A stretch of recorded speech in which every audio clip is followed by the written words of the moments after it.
So my name's Mayam, and we're here to talk about seed storage, because it's one thing to save the seeds and another thing to also store them properly too.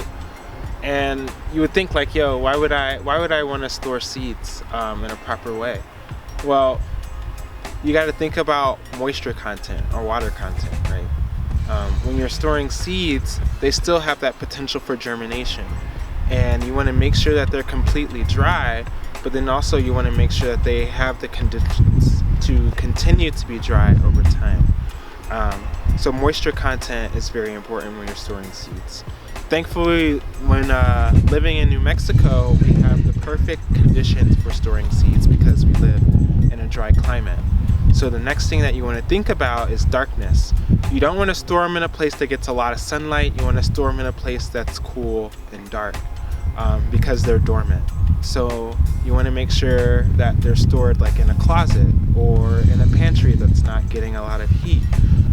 For me, I like to store them in the north side of our house, and I use just like a big old cloth to kind of cover my seed library that's completely dark. So like dark out curtains are great, and that's to ensure that no light is penetrating through the storage area.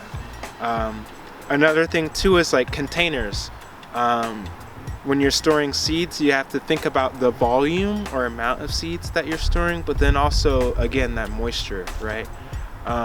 So certain seeds I store in paper bags. A good example is like onion seeds or like amaranth seeds. I know I'm getting a lot of volume, but that paper bag allows airflow through.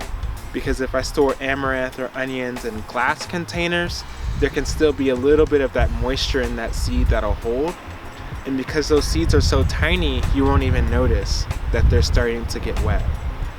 So I do paper bags for that. Big seeds like corn, I store in glass. Paper works as well. Or if you have a big amount of corn, like a huge harvest, I even use like metal trash cans. And just making sure that the entire can is dry inside and outside, and making sure that it's stored in a place that's not going to be exposed to a lot of moisture. So it depends on your seed size, but I always like to think about moisture content. A size of a kernel of corn is going to be different than a marigold seed. So just making sure that they're stored properly in a dark place, dry, and yeah, not a lot of light coming through.